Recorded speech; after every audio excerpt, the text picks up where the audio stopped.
Welcome to Ceasefire, where civics meets civility and engagement meets empowerment.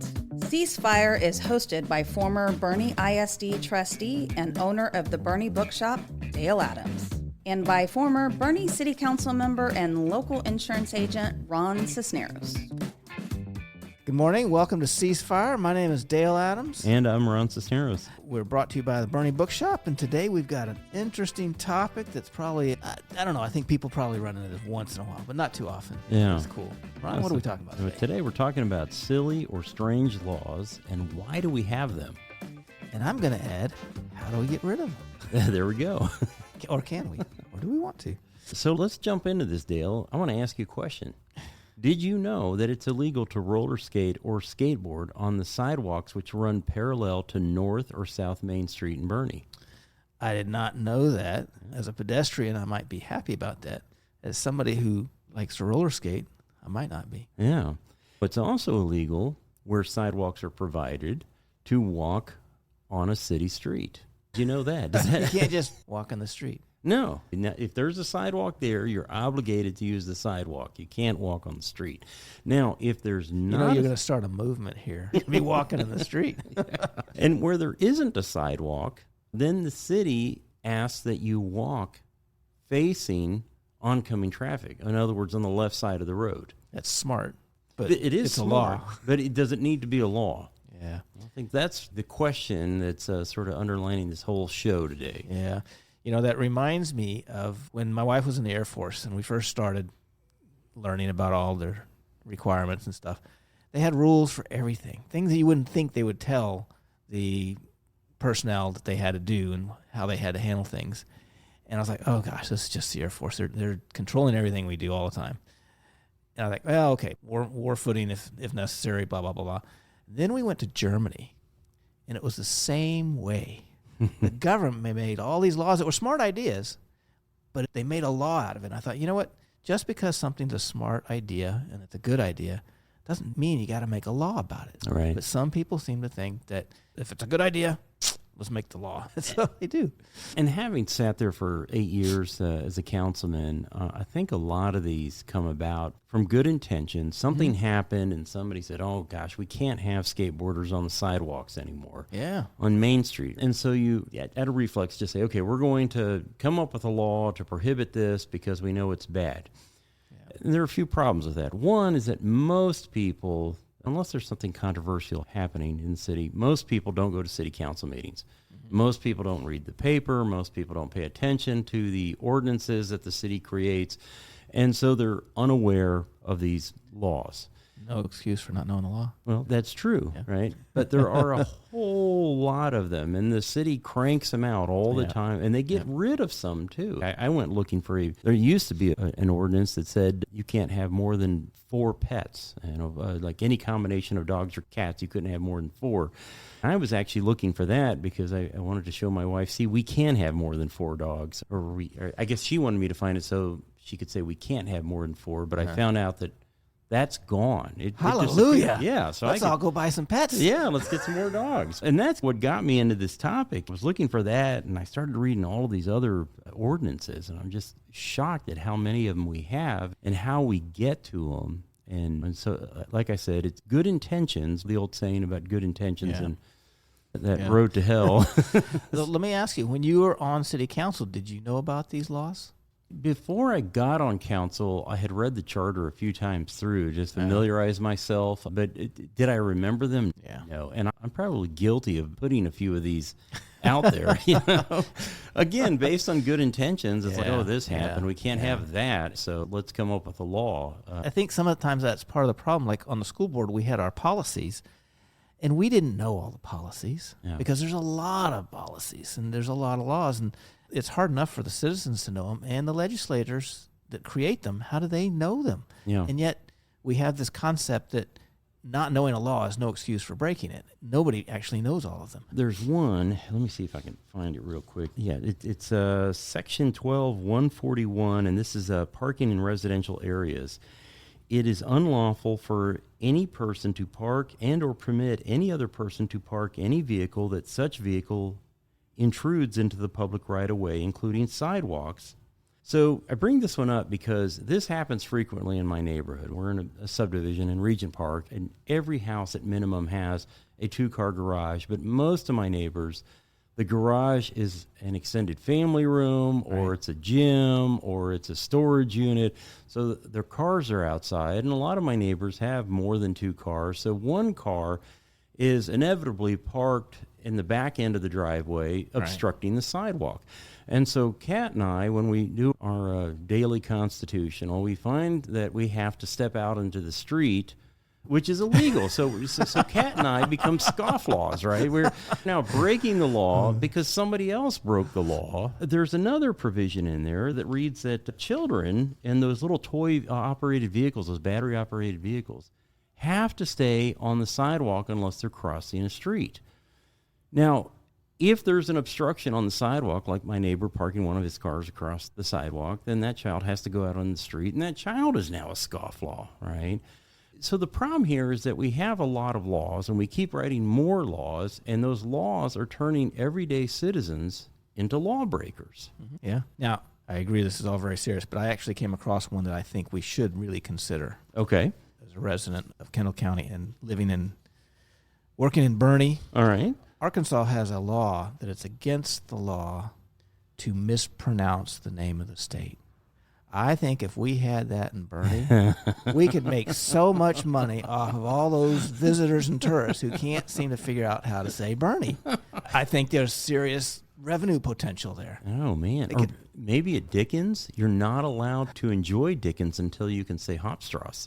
That brings back, I mean, it's kind of funny when you find all these old laws, and it's easy to laugh at them because they're kind of silly. And usually they have some purpose behind them when they created them. But the problem is that they're like barnacles. They grow and they obstruct and they cause problems. And we end up with all kinds of stuff that just makes life miserable because it's all there and we don't know when it's going to start getting enforced or not enforced. Right. And that's a great point. Speaking of enforcement, who's responsible for doing the enforcing? Are we going to take, let's say, our police department and ask them, stop solving crime, stop doing traffic But these patrol? are crimes. They are, you're right. But are these the sorts of crimes that we want them focused on? And the chief of police are here right now. I'd love to ask him, hey, do you want your guys doing this? Do you want them? Yeah. And I'm sure that our PD would say, no, we don't want to enforce that. Yeah. We've got other things to do that are more critical. And so should we be writing laws that we have no intention of enforcing?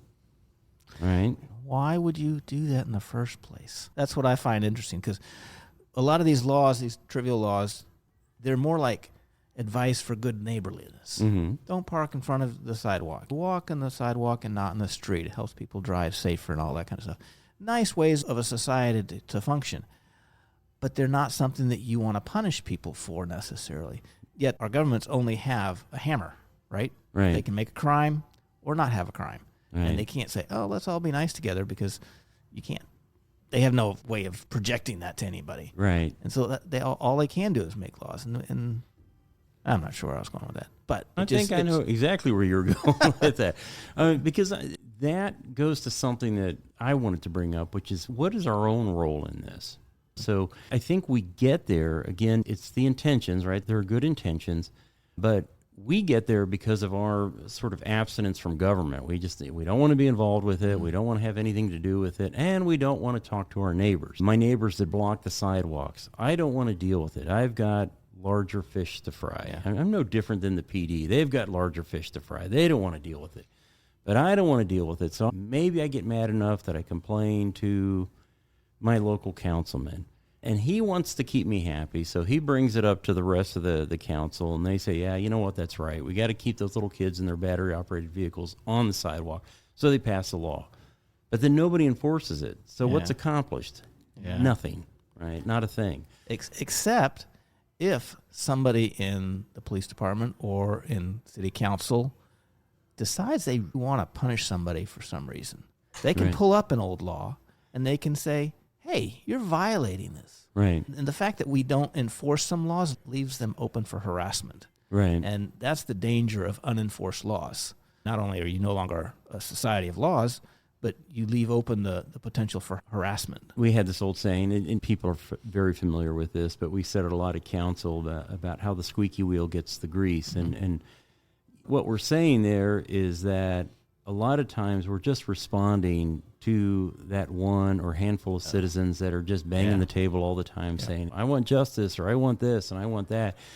And by and large, everybody else they're just going on with their lives. They've got work to do. They've got kids that they've got to take to soccer practice. So they're not really worried about the car obstructing the sidewalk or somebody walking the wrong way on the street. Or it's just too small of an issue for them to get involved in.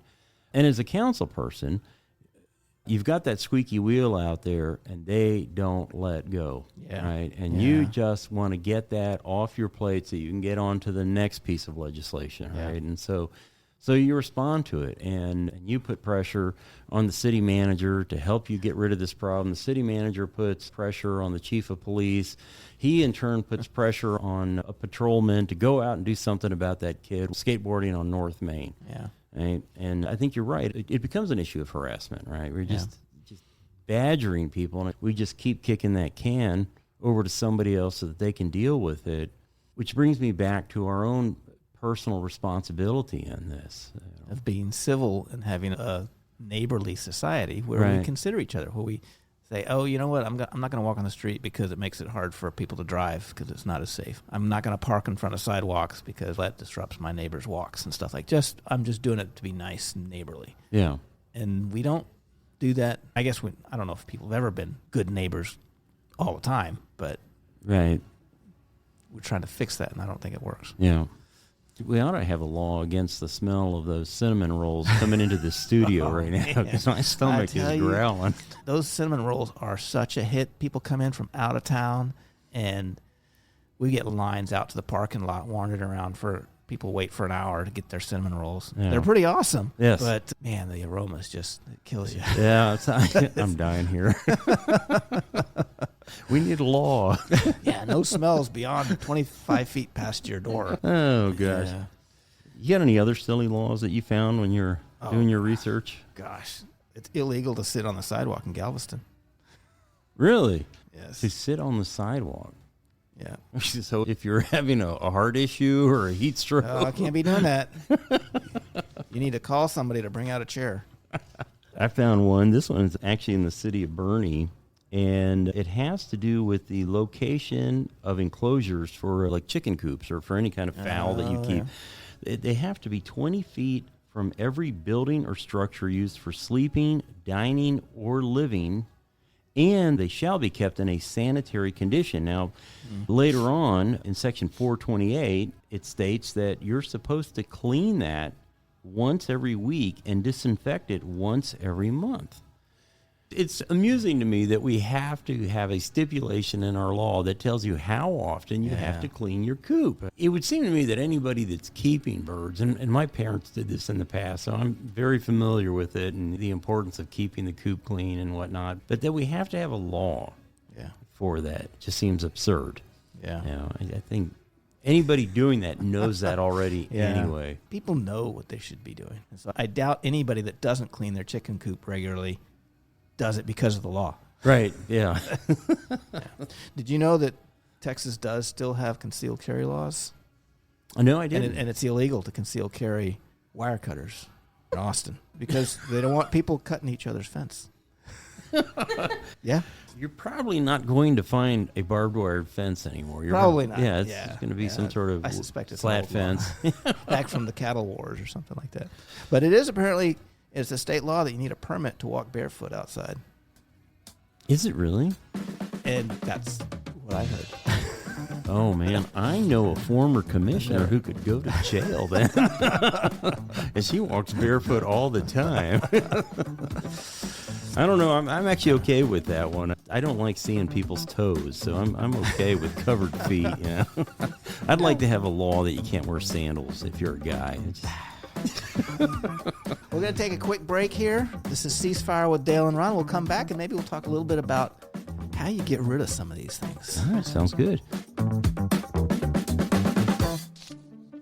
Boerne has its own bookshop. In fact, it's called the Boerne Bookshop. Hi, I'm Dale Adams, inviting you to to get lost. Get lost in a good book in our relaxed and casual atmosphere. We have a wide and eclectic selection in the Boerne Bookshop, and we pride ourselves on finding what you are looking for. We do author meet and greets, host writing workshops, and can connect you with a good book club. And your young ones will absolutely love our kids section at the Boerne Bookshop. And while we want you to get lost, we're easy to find, as we're in the heart of Boerne at the back of the Richter Tavern building. We are the Boerne Bookshop.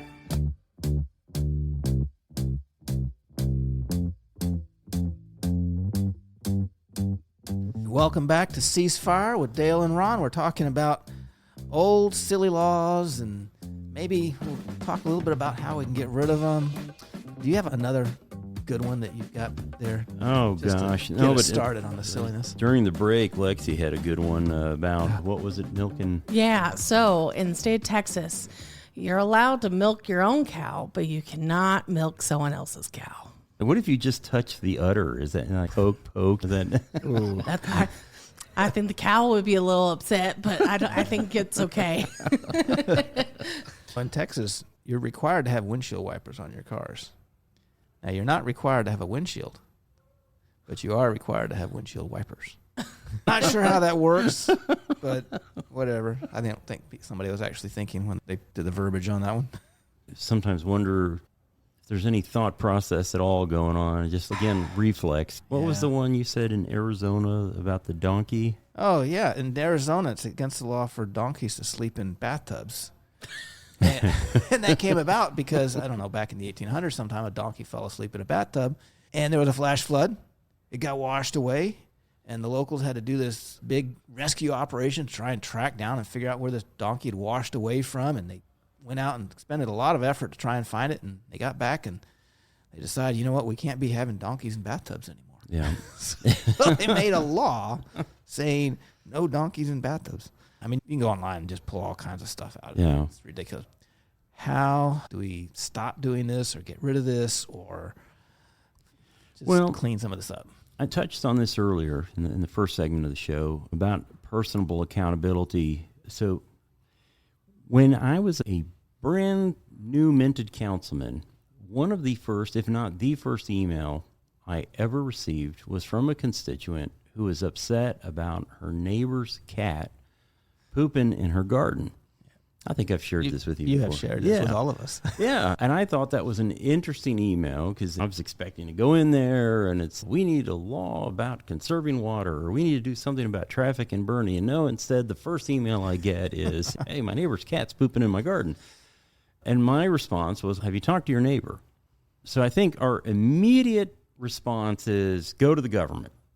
So we keep pushing everything over to them so that we don't have to deal with it, and they give us exactly what we want. Because they don't want the squeaky wheel coming back again and again. Yeah. So I think the first step, and there might be several steps, but I think the first one is to say, okay, before I pick up the phone and call the PD, or before I pick up the phone and call the HOA, or before I pick up the phone and call my local councilman, can I talk to my neighbor or my fellow citizen about whatever action they're doing that's bothering me? I think the first step. Yeah, but in order to make that work, it has to become a cultural norm.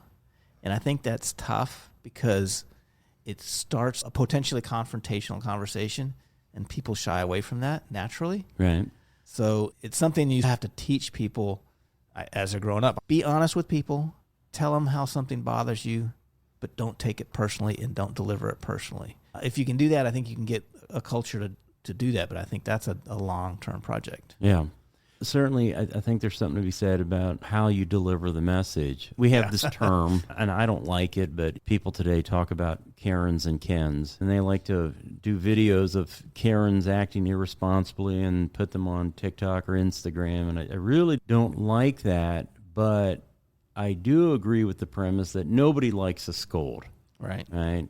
But I think the people who talk about the so-called Karens have at one time in their life been a Karen themselves, right? Everybody's been there at some point. Yeah. And so I think what you're saying is correct. We don't want to be that person. We don't want to be in a confrontation. Yeah. But I still think that it's your responsibility, your civic responsibility, to say something before you go to somebody else to deal with it. I agree. If it's bothering you, then it's bothering you. It's not bothering the chief of police. It's not bothering the councilman. It's bothering you. So find a way, in a very polite way, to go talk to your neighbor and say, hey, I noticed that my kid can't ride his electric battery-operated vehicle on the sidewalk, and he has to go out in the roadway, and I get concerned about that. Is there any way you could move your car to the street? Yeah.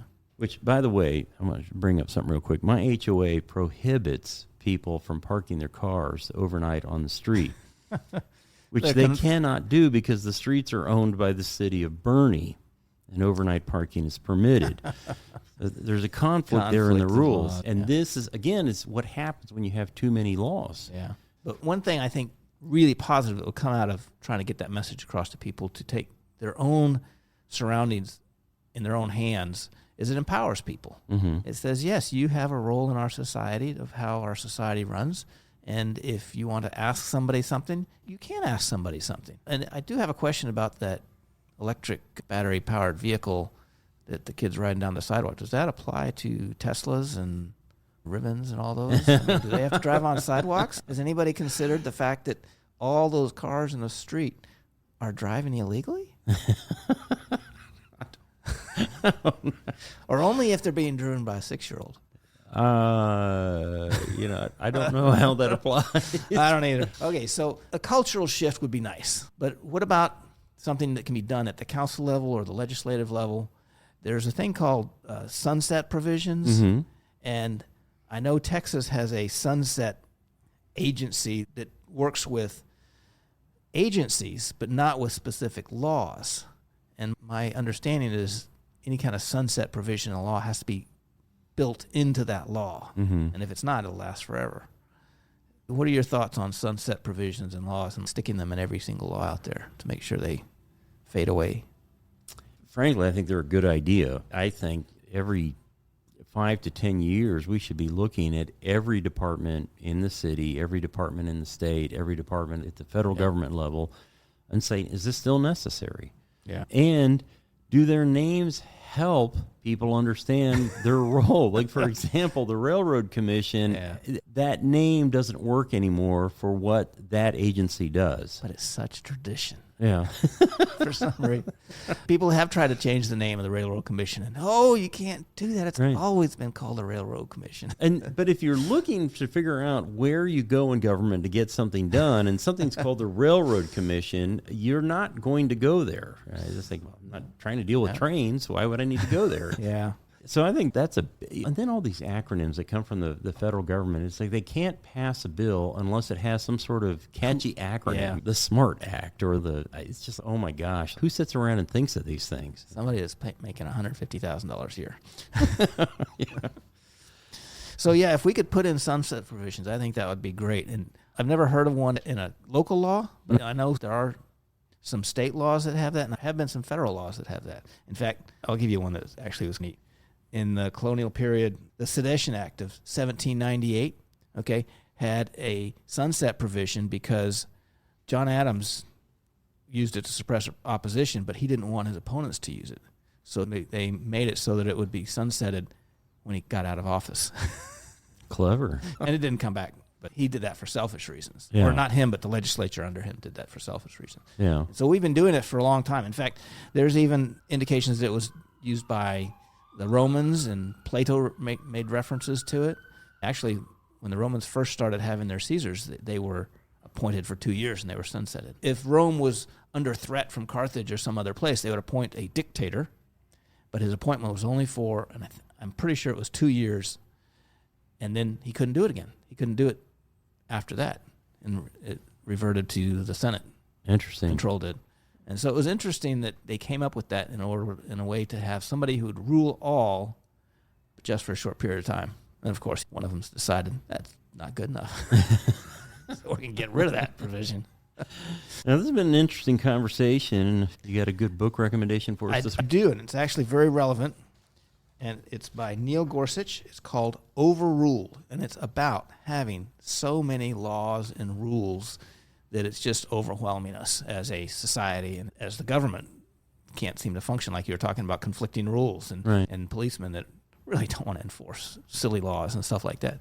And so that's a neat book. It came out, I'm trying to think, last summer maybe. Right. But it's a good book. Excellent. Got it at the store.